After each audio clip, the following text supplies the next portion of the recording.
और कुरान पाक ला करके जुनैद बगदादी के सामने रखा और कहा, जुनैद क्या ये मेरे नबी की तस्वीर नहीं है? आंखें देखना हो तो पढ़ो, मा ज़ागल बसर हुआ मा तगा। चेहरा देखना हो तो पढ़ो, वद्दुहा वल्लैलि इज़ा सजा। हाथ देखना हो तो पढ़ो, वमा रमैत इज़ रमैत वलाकिन्नल्लाह रमा। अगर कदम देखना हो तो पढ़ो, ला उक़सिमु बिहादल बलद व अंत हिल्लुम बिहादल बलद। अगर सीना देखना हो तो पढ़ो, अलम नशरह लक सदरक व वदअना अन्का विज़रक। अगर इस नबी की गुफ्तार देखना हो पढ़ो, वमा यंतिकु अनिल हवा इन हुवा इल्ला वहयु यूहा। इस महबूब की अताएं देखना हो तो पढ़ो, इन्ना आतैना कल कौसर। नारे तकबीर। अगर पढ़ना है तो कंजुल ईमान से पढ़ा करो। जहां बरेली का इमाम ये भी बताएगा, कुरान पढ़ने वाला अपने नबी को ये नहीं कहेगा मेरा नबी मेरे जैसा था या उसका इल्म ऐसा था वैसा था, बल्कि बरेली का इमाम बताएगा कुरान पढ़ने वाला अपने नबी को यूं कहेगा, सरवर कहूं के मालिक को मौला कहूं तुझे, बागे खलील का गुले सहबा कहूं तुझे, तेरे तो वस्फ है तनाही से हैं बरी, हैरा हूं मेरे शाह मैं क्या क्या कहूं तुझे। लेकिन रज़ा ने खत्म सुखन इस पे कर दिया, खालिक का बंदा खल्क का आका कहूं। हमारा शिवा है पूरी दुनिया में कि सिर्फ और सिर्फ रसूल पाक की गुलाम कौम ऐसी है जो एक मिनट में पूरा सन्नाटा तारी कर सकती है। किसी ने एक साहब से पूछा था, वेल ट्रेन्ड फौज जो होती है, चाहे वो अमेरिका की हो कि रशिया की हो कि जापान की हो, चाइना की हो, उनसे पूछा गया कि अगर 10,000 फौज को सफों में खड़ा करना हो और उनको रेडी करना हो तो आपको कितना टाइम लगेगा? किसी के बारे में कहा कि अमेरिकी फौज के लिए हमें 4 घंटे लग जाएंगे, हम तरतीब दे देंगे। रशियन फौज के लिए 3 घंटे लग जाएंगे, चाइनीज और एक्टिव हैं, 2 घंटे में अपनी सफे तरतीब कर लेंगे। उस मुसलमान दानिश्वर ने कहा, अल्लाह का करोड़ों एहसान है, 1 लाख से ज्यादा का मजमा होता है हरम काबा में भी और हरम रसूल में भी।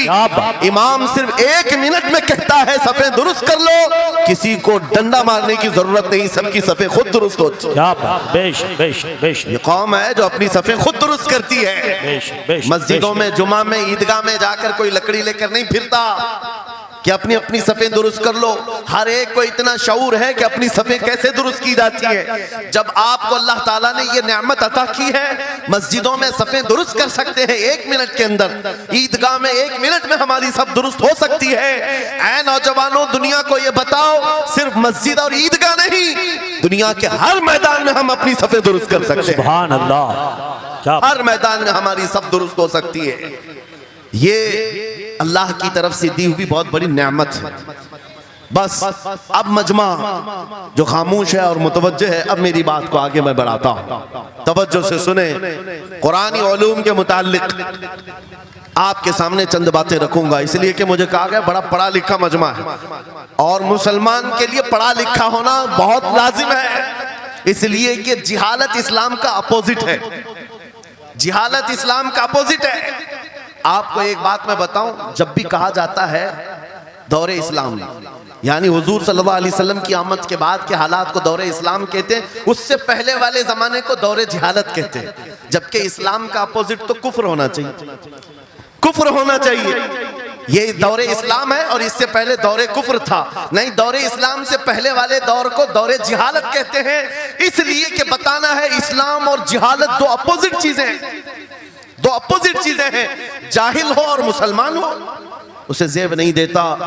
जिस कौम पर आने वाली किताब हिदायत का पहला लफ्ज इक़रा से शुरू होता है, इक़रा बिस्मि रब्बिकल लज़ी खलक़, कुरान का पहला लफ्ज जो आया है वो किस नाम से आया? पढ़ो अपने रब के नाम से, पढ़ो अपने रब के नाम से।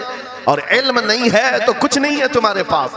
इमाम गजाली तो फरमाते अन्नासु कुल्लुहुम मौता इल्लल उलमा, ये सारे इंसान मुर्दा हैं, जिंदा अगर कोई है तो इल्म वाला है, इल्म वाला जिंदा है। और जिहालत की तारीकियों में भटकने वाले की मिसाल ऐसी ही है जैसे अंधेरी कोठरी में बैठा हुआ है, कहीं रोशनी का आने का इंतजाम नहीं, उसके सामने हलवा रखो कि गोबर रखो, दोनों बराबर है। जाहिल आदमी के लिए ऐसा ही है, कभी उसका हाथ इसमें पड़ेगा, कभी उसका हाथ इसमें पड़ेगा। जब नजर नहीं आ रहा है तो हलवा को गोबर समझकर खा लेगा और कभी गोबर को हलवा समझ के खा लेगा, गलाजत उसके लिए बराबर हो जाएगी। लेकिन इल्म को कहा गया अल इल्म नूरुन, इल्म रोशनी है। जिसके पास इल्म आता है वो तमीज सीख जाता है, उसके पास अखलाक आ जाते हैं, वो हलाल और हराम के फर्क को समझने लगता है, बुरे और अच्छे के दरमियान फर्क मालूम होने लगता है।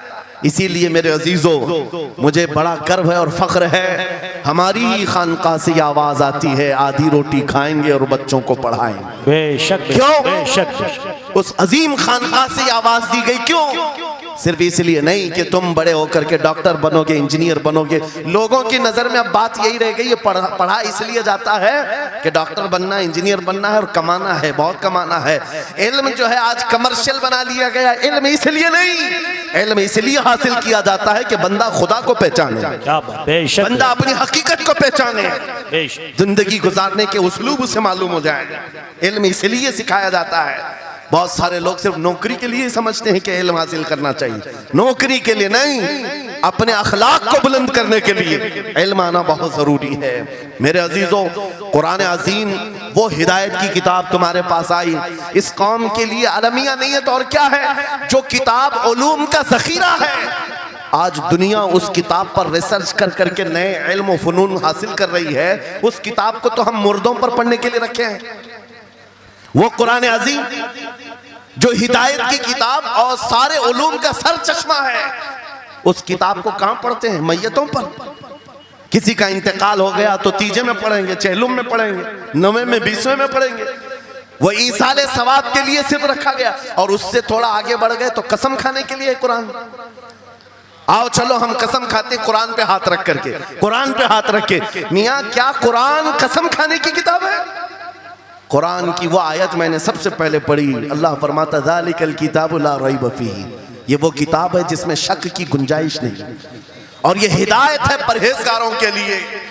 और कुरान में 3 जगह ये लफ्ज आया है, हुदल लिन्नास, हुदल लिल मुमिनीन, हुदल लिल मुत्तकीन। ये सारे इंसानों के लिए भी हिदायत है, ये सारे ईमान वालों के लिए भी हिदायत है, और परहेजगारों के लिए भी हिदायत है। सब हिदायत अलग अलग अंदाज से हासिल करते हैं।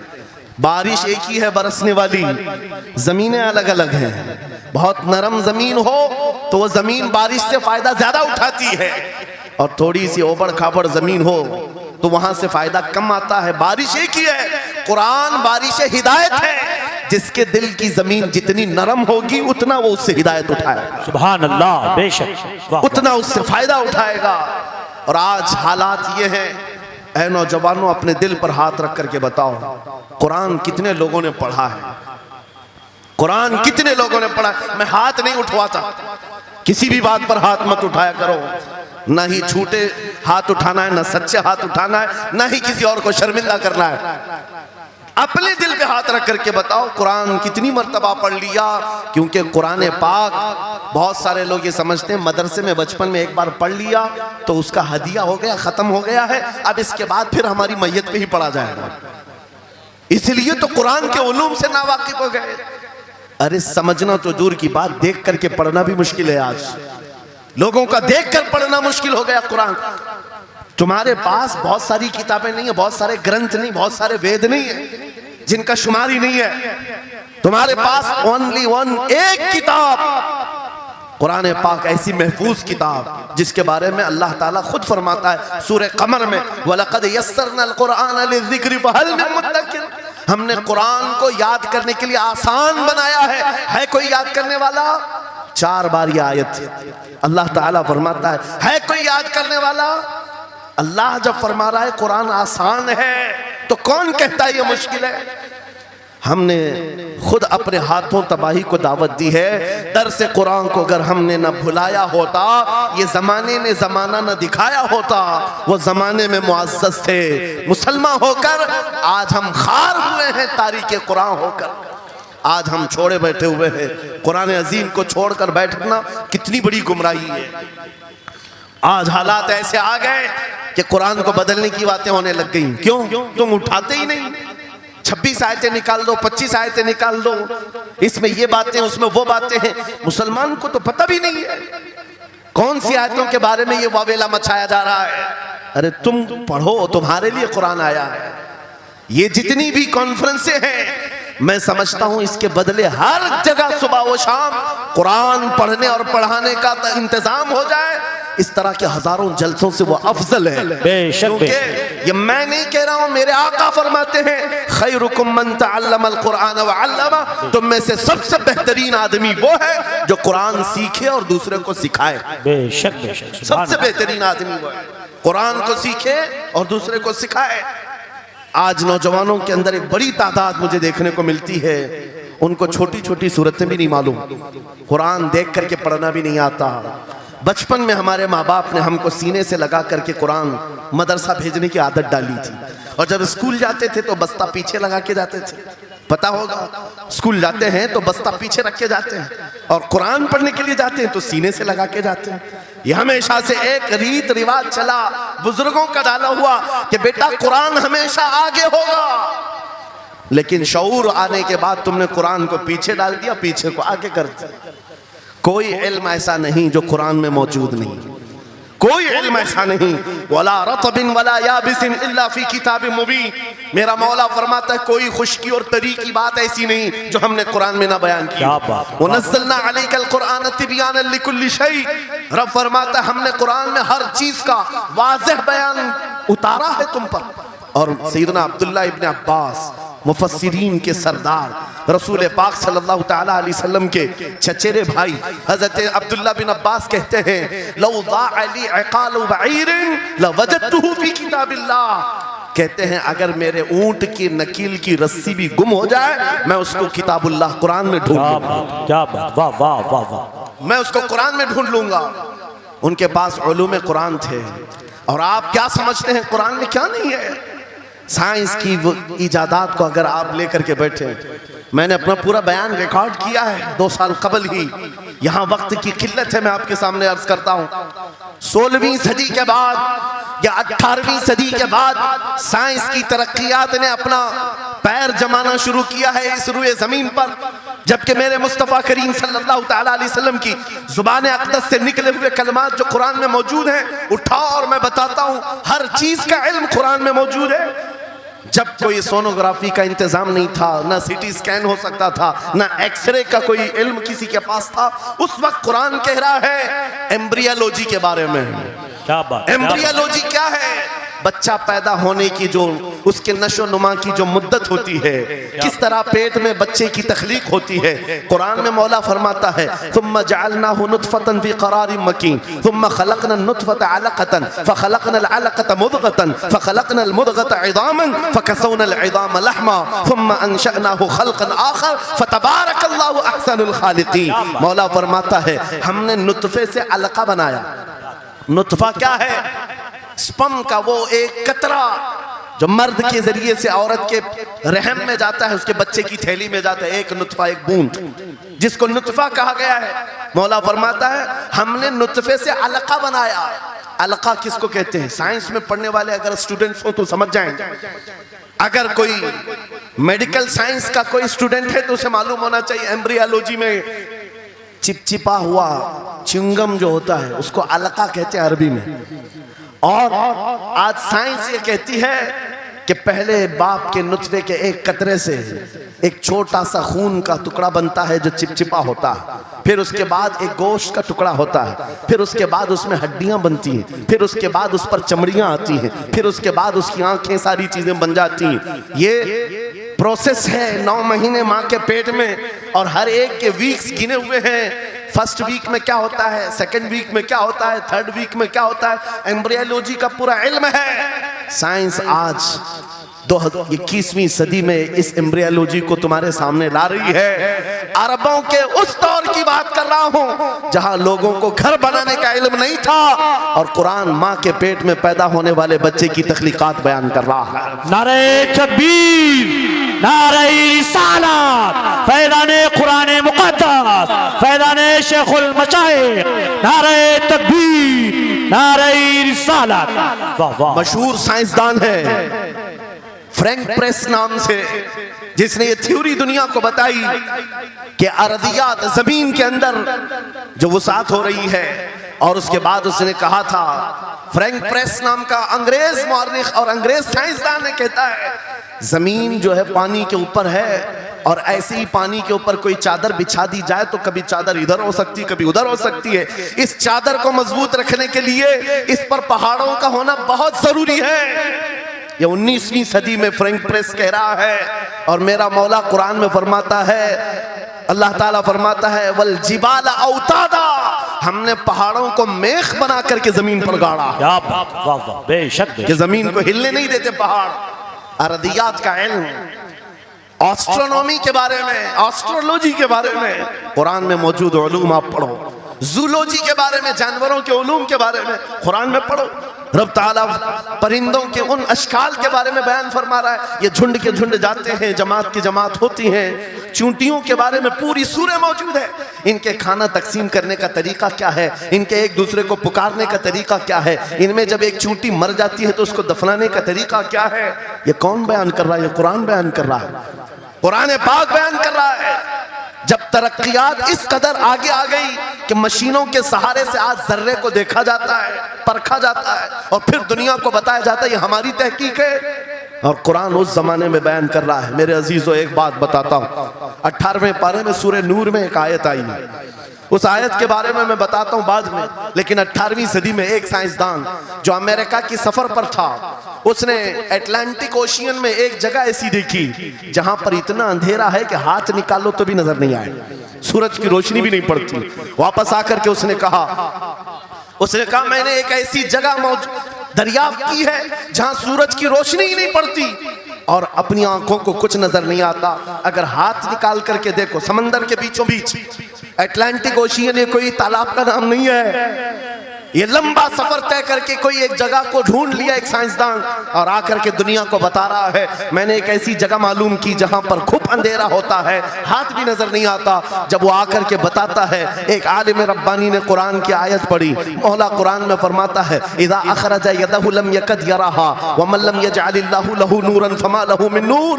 कुरान में अल्लाह फरमाता है ज़ुलुमातुम बअदुहा फौक़ बअद, एक जगह हमने ऐसी बनाई है जहां अंधेरियों पर अंधेरियां हैं, जहां हाथ भी निकालोगे तो हाथ नजर नहीं आएगा।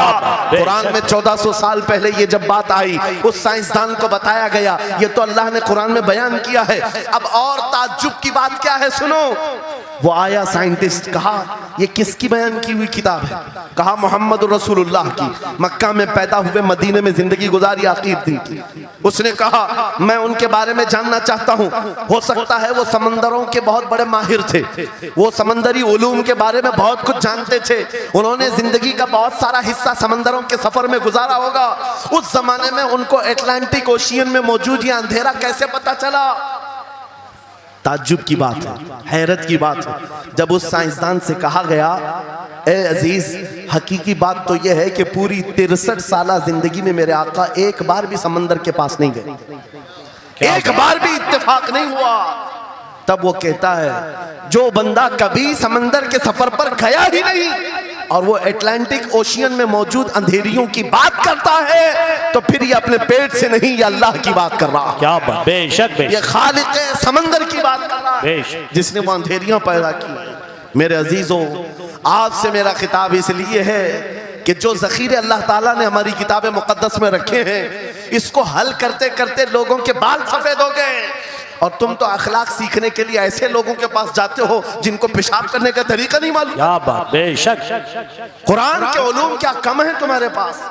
अब मैं आता हूँ, ये तो साइंसी बातें हो गई, मैथमेटिक्स तो पूरा कुरान में इतना है, बयान करते करते मैं सुबह कर डालूं।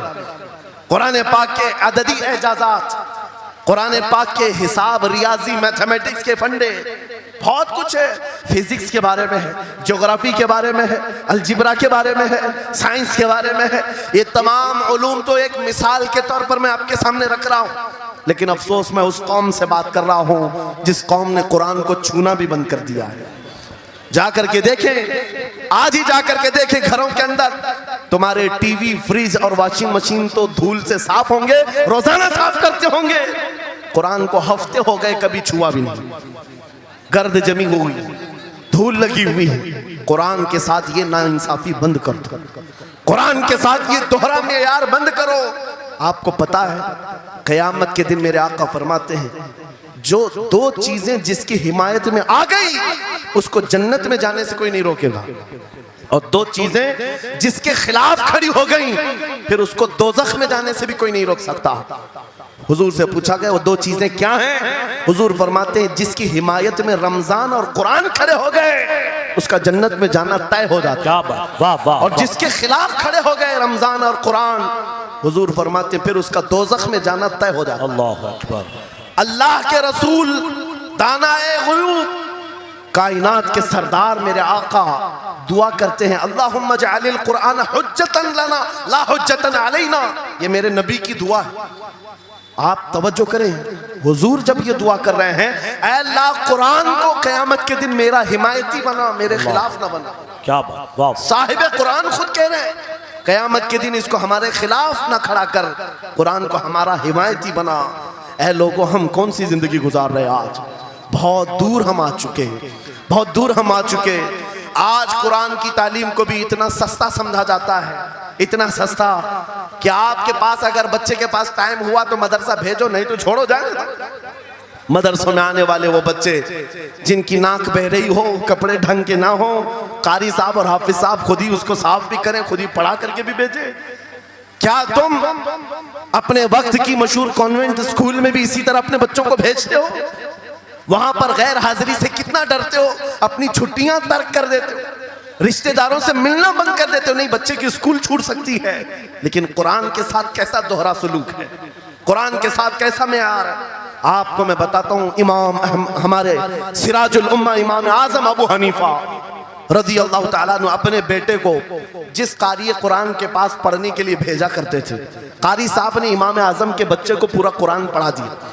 नाजरा कुरान की बात कर रहा हूं। जब पूरा कुरान बच्चे ने पढ़ लिया तो इमाम आजम अबू हनीफा को ये मुबारकबादी दी गई कि आपका बच्चा पूरा कुरान पढ़ चुका है हाफिज साहब के पास। तो हाँ, इमाम आजम बड़े ताजिर थे अपने ज़माने के। उन्होंने क्या किया, उस कारी साहब को 4 लाख दिरहम नजराने में भेजा। सुभान अल्लाह। कितना? 4 लाख दिरहम चांदी के सिक्के होते थे। इमाम आजम अबू हनीफा ने जैसे ही कारी साहब के पास जो कुरान पढ़ाए थे ये नजराना भेजा, उनके पास ये नजराना पहुंचा। 4 लाख तो छोड़ो, आज के ज़माने में 4000 भी किसी को देता नहीं। हाफिज कुरान अगर किसी बच्चे को पढ़ाया है, और मैं मांग भी नहीं रहा हूं कौम से, इमाम आजम की बात बता रहा हूं। जब नजराना कारी साहब को पहुंचा, उन्होंने देखा 4 लाख दिरहम मेरे पास आए, इतनी बड़ी रकम, बच्चे को खाली कुरान ही पढ़ाया था। दौड़े दौड़े वापस इमाम आजम अबू हनीफा के दौलत कदे पर आ गए, घर पर आए, कहा हुजूर आपसे मैं ये पूछना चाहता हूँ कि गलती से तो ये रकम मेरे पास नहीं आ गई, ये किस लिए दी गई है? कहा कि ये तो आपने कुरान बच्चे को पढ़ाया, मैंने हदियतन भेजा है। कहा हुजूर सिर्फ नाजरा कुरान ही तो पढ़ाया, इतनी बड़ी रकम?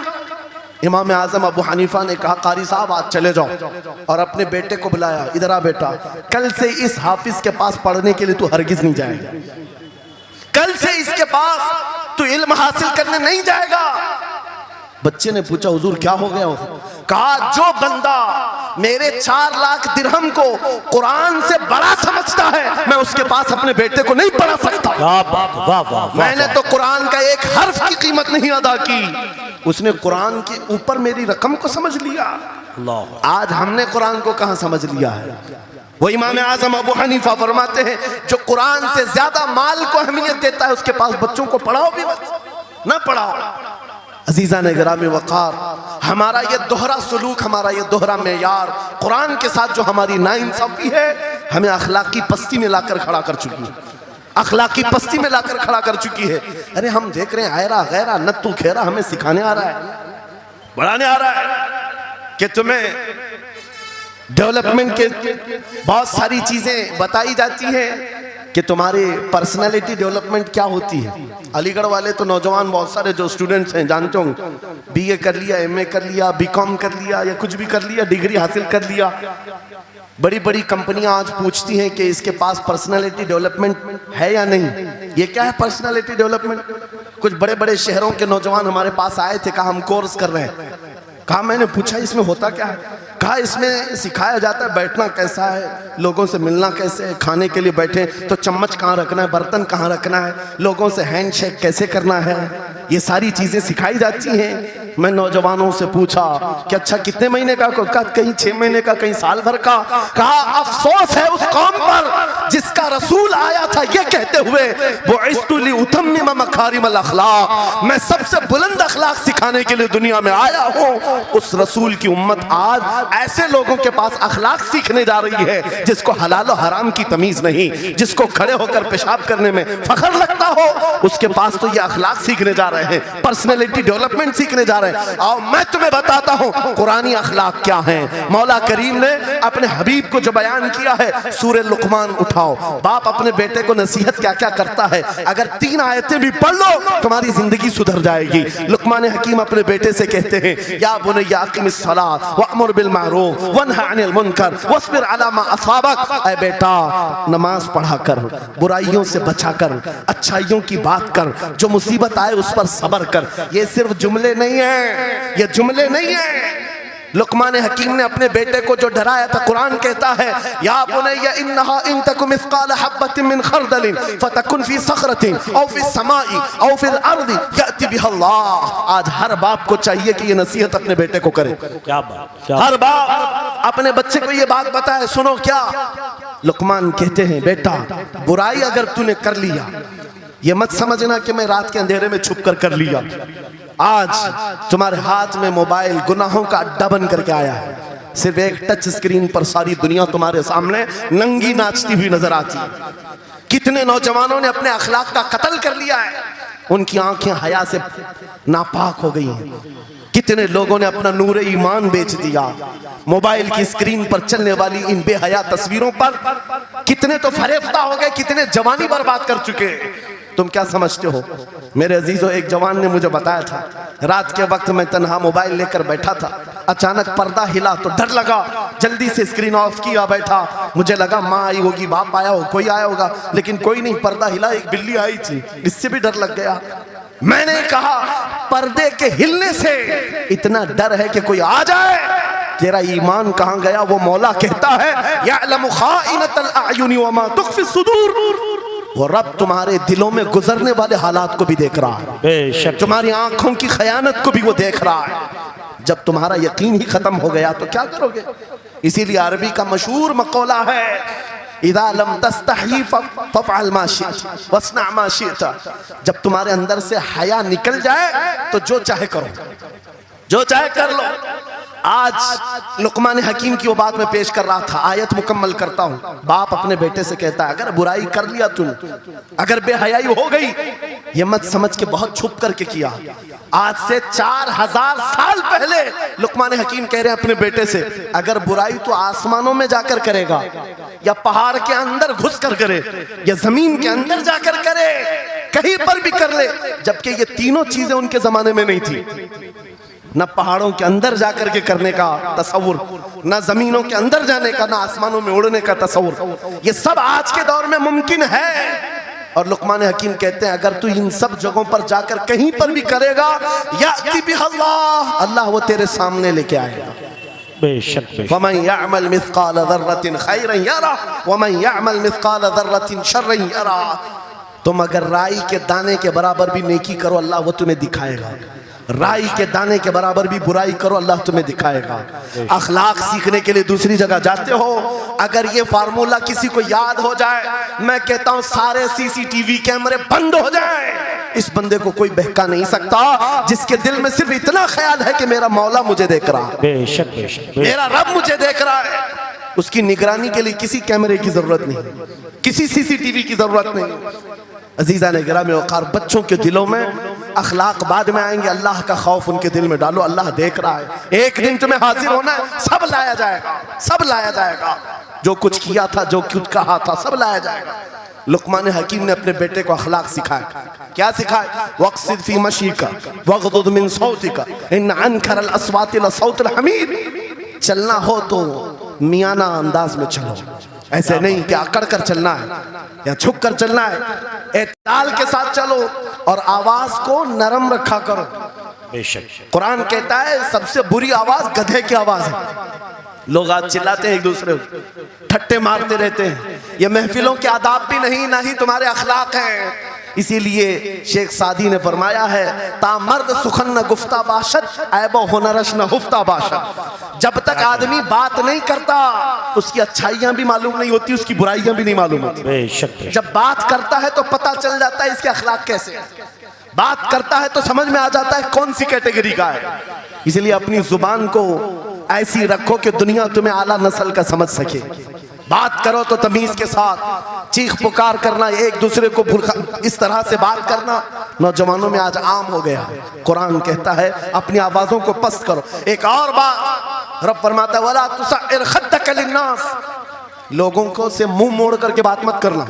सामने तुम्हारे कोई खड़ा है और तुम इधर घूम करके बात कर रहे हो, ये आज फैशन हो गया है। पीछे पलट करके बात करना, इधर देख करके उसको बात करना, लोग ये समझते फैशन है। मेरा मौला फरमा रहा है ये अखलाक से गिरी हुई हालत है। जब बात करो तो आमने सामने, लोगों से मुंह टेढ़ा करके बात ना करना। ये अखलाक कौन सिखा रहा है? ये कुरान अजीम है। तुम पर्सनालिटी डेवलपमेंट सीखने की बात कर रहे हो, तालीमात इस्लाम को छोड़कर क्या पर्सनालिटी डेवलपमेंट हासिल कर पाओ? तुम्हारे पास सब कुछ है लेकिन सीखना नहीं चाहते। आज तक नौजवानों में से मुझे कोई मिला नहीं इस तरह से कि लोग आते हैं, मुफ्ती साहब बीवी को 2 तलाक दे दिया, 3 तलाक दे दिया, अब क्या करना है, इद्दत कैसे गुजारना है? या ज्यादा से ज्यादा दारुल इफ्ता में आते हैं, मुफ्तियान इकराम होंगे, झगड़े के मसाइल लेकर के आते हैं, बाप मर गए, इसको कितना मिलना है, इसको कितना मिलना है। अरे जिंदगी गुजर गई, कभी आ करके ये क्यों नहीं पूछा मेरे घर में मंगनी हो रही है, शादी हो रही है, बताएं मेरे मुस्तफा ने कैसे शादी की? क्या बात है, क्या बात, बेशक। ये क्यों नहीं पूछा? मैं बीमार हो गया हूं, मुझे बताएं रसूलुल्लाह ने बीमारी के आलम में क्या कहने का हुक्म दिया? क्या बात। अगर तलब हो मेरे नबी के पीछे चलने की तो बंदा ढूंढ ढूंढ कर चलेगा, बेशक ढूंढ ढूंढ कर चलेगा। हज़रत इमाम अबू यूसुफ के बारे में और बाद में इमाम अहमद बिन हम्बल के बारे में कहा कि आपने कलिंगड़ खाने का बहुत शौक था, तरबूज, आप तरबूज कहते हैं? हाँ, हमारे यहाँ मुंबई में इसको कलिंगड़ कहते। और उन्होंने ये कहा कि ये सुन्नत भी है। मुझे रिवायत मिली है कि हुजूर ने भी खाया लेकिन जिंदगी भर खाए नहीं। मुरीदीन ने पूछा कि हुजूर जब सुन्नत भी है और आपको शौक भी है, खाते क्यों नहीं? कहते हैं अब तक मैं वो तरीका ढूंढ रहा हूं कि मेरे नबी ने कितने टुकड़े करके खाए। अल्लाह अकबर, अल्लाह अकबर, वाह वाह। मुझे वो जो तरीका चाहिए, हुजूर के पीछे चलने वाला ढूंढ ढूंढ करके अमल करता है। और आज हमने जिंदगियां ऐसी बनाई हुई हैं कि लगता है दारुल इफ्ता, मुफ्ती और उलमा सिर्फ तलाक के लिए हैं, ये इद्दत के मसले पूछने के लिए, विरासत के मसले पूछने के लिए। अरे हमें भी काम दो, हम ढूंढ ढूंढ कर तुम्हें बताएं मेरे नबी चलते कैसे थे, मेरे नबी बात कैसे करते थे, लोगों से मुसाफा कैसे करते थे, लोगों के सामने आते तो कपड़े कैसे पहनते थे, मेरे नबी की नमाजें कैसी थी, हुजूर जब दस्तरखान पर बैठते कहां से शुरू करते कहां से खत्म करते। इस काम पर भी तो उलमा को लगाया करते ताकि तुम्हें पता चलता मुझे कहीं और से अखलाक सीखने की जरूरत नहीं, दुनिया के सारे अखलाक मेरे नबी के कदमों में मौजूद है। नारे तकबीर, नारे रिसालत, फैज़ाने खानकाए बरकत, फैज़ाने खानकाए बरकत, शेरे रज़ा, शेरे रज़ा, फैज़ाने शेखुल मशाइख, नारे तकबीर, नारे रिसालत। वाह वाह। दर्स कुरान को अगर हमने न भुलाया होता, ये जमाने ने जमाना न दिखाया होता। इको बंद कर दो, इको। कुरान पाक के सिलसिले में मुझे बयान करने का हुक्म दिया गया, बस मैं वही बातें कर रहा हूँ। मैं आपको अपने मौजू से जो मुताल्लिक है वो बातें अर्ज करता हूँ। कुरान क्या तमीज सिखाता है। आज घर घर के अंदर जो एक बहुत बड़ी बला आई हुई है, हर तीसरा चौथा घर ये शिकायत लेकर के आता है बेटा हाथ से निकल गया, बेटी हाथ से निकल गई। माँ बाप इस बात के लिए रोज परेशान है, बेटा हाथ में नहीं आता, बेटी हाथ में नहीं आती। जहां ये जवान हुए 10वीं पास किया, ये मुंह दिखाते हैं हमको, आंख फिराते हैं हमको। फरमाबरदार बच्चों की कमी बहुत कम हो गई। गलती इन बच्चों की नहीं, उन माँ बाप की भी है। तुमने इनकी तरबियत तो खिलौनों से की है। इनकी तरबियत में तो तुम चाहते थे कि हर संडे इनको पिकनिक पर ले जाएं, बच्चा खुश हो जाएगा, इनको घुमाएंगे फिराएंगे, जो बच्चा मांगेगा सब ला कर देंगे। अरे ये 14 साल का नहीं हुआ, हाथ में मोबाइल भी पकड़ा दिया, सब कुछ कर दिया बच्चे के लिए। और अब बाप ये सोचता है ये 16 साल का हो जाए तो मेरी बात मानना चाहिए। एक बात याद रखो, जमीन में अदरक बो करके गन्ना आने की उम्मीद मत रखना। बेशक बेशक। जो बोते हो वही फसल आती है। मेरे नबी ने फरमाया अल्लिमु औलादकुम सलासा खिसालिन हुब्ब नबीकुम व हुब्ब अहली बैतिही व तिलावतल कुरानिल करीम। मेरे आका की हदीस है, हुजूर फरमाते हैं अपनी औलाद को सबसे पहले 3 बातें सिखाओ, 3 बातें सिखाओ। क्या है? नंबर 1 अपने नबी की मोहब्बत सिखाओ। बेशक सुभान अल्लाह। क्या होगा इससे? तुम जिस बात के लिए आज परेशान हो ना, 16 साल के बाद मेरा बच्चा मेरा फरमाबरदार बने, याद रखो तुम अगर इस बच्चे को नबी की मोहब्बत डालो, 16 साल नहीं तुम्हारा बेटा 60 साल का होगा तब भी सर झुकाकर तुम्हारे साथ खड़ा क्या बात, बेशक बेशक। तुम उसके दिल में अल्लाह रसूल की मोहब्बत डालो, अल्लाह तुम्हारी मोहब्बत उसके दिल में डाले। बेशक बेशक। ये रिटर्न दिया जाता है। नंबर 1 अपने नबी की मोहब्बत, नंबर 2 रसूल पाक के अहले बैत की मोहब्बत। मेरे आका फरमाते हैं बच्चों को सिखाओ। तीसरी चीज कुरान की तिलावत। ये 3 चीजें सिखाओ सबसे पहले बच्चों को। लेकिन इन 3 चीजों से तो हम बच्चों को छोड़ ही चुके। सबसे पहली चीज जो सिखानी थी वो अपने नबी की मोहब्बत। अजीजा ने गिरामी वखार, आज घर घर के अंदर ये जो मुसीबतें आई हैं, माँ बाप की नहीं सुनता।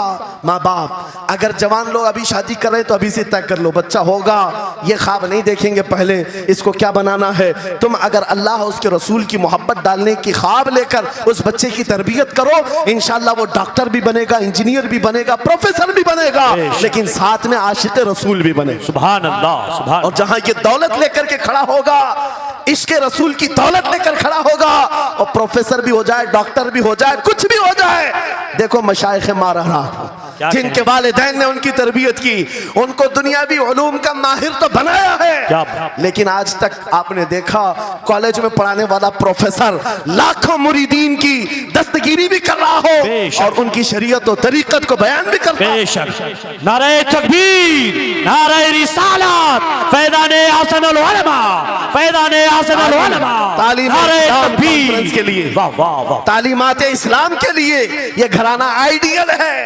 मैं मुबालगा आराई नहीं कर रहा हूं, मुबालगा आराई नहीं कर रहा हूं। जहां पर एक बेटे को बाप ने वक्त का एक बड़ा प्रोफेसर बनाया तुम्हारे इसी शहर का, दूसरा बेटा अगर इनकम टैक्स का चीफ बन चुका हो, क्या बात, तीसरा अगर पुलिस की डिपार्टमेंट में डीआईजी या बड़े ओहदे पर पहुंचा हो, लेकिन हमने हर एक को देखा, चाहे ये दुनिया के किसी मकाम पर जाएं, जब ये अपने असलाफ की बारगाह में आते हैं तो सर झुकाए हुए शरीयत के तरीकत के संगम नजर आते। क्या बात, बेशक बेशक। इसलिए कि इनकी तरबियत सिर्फ और सिर्फ ट्यूशन के बहाने नहीं छोड़ दी गई थी, लोगों की गोद में डालकर। जैसे आज लोगों को लगता है बच्चे को पढ़ाने के लिए महंगी स्कूल दे दो, अच्छी से अच्छी स्कूल, और बच्चा आए तो शाम में ट्यूशन के लिए किसी टीचर या प्रोफेसर को दे दो। बच्चा तुम्हारी गोद में आया ही नहीं। संडे संडे तो बाप से बच्चे की मुलाकात होती है, और वो भी पिकनिक के नाम पे होती है। ये हालात जब बच्चों के साथ तरबियत के होंगे तो ये बच्चे जिनसे तरबियत हासिल किए हैं उनके नक्शे कदम पर चलेंगे। लेकिन तुम अगर शरीयत का ट्रांसफर चाहते हो, स्कूल भी पढ़ाओ, ट्यूशन भी पढ़ाओ, लेकिन इश्क रसूल की दौलत अपने सीने से इनके सीने में डालो। बिल्कुल बेशक बेशक। अजीजा ने गिरामी, मेरा मौला फरमाता है वक़ज़ा रब्बुका अल्ला तअबुदू इल्ला इय्याहु व बिल वालिदैनि इहसाना। माँ बाप के साथ भलाई का हुक्म मेरा मौला फरमाता है। रब ने तुम्हारे फैसला किया है अल्लाह के सिवा किसी की इबादत ना करो, वालिदैन के साथ अच्छा सलूक करो। और कैसा सलूक? वला तकुल लहुमा उफ़्फ़िन वला तनहरहुमा, उनको उफ तक ना कहो, उनको झिड़क कर बात ना करो।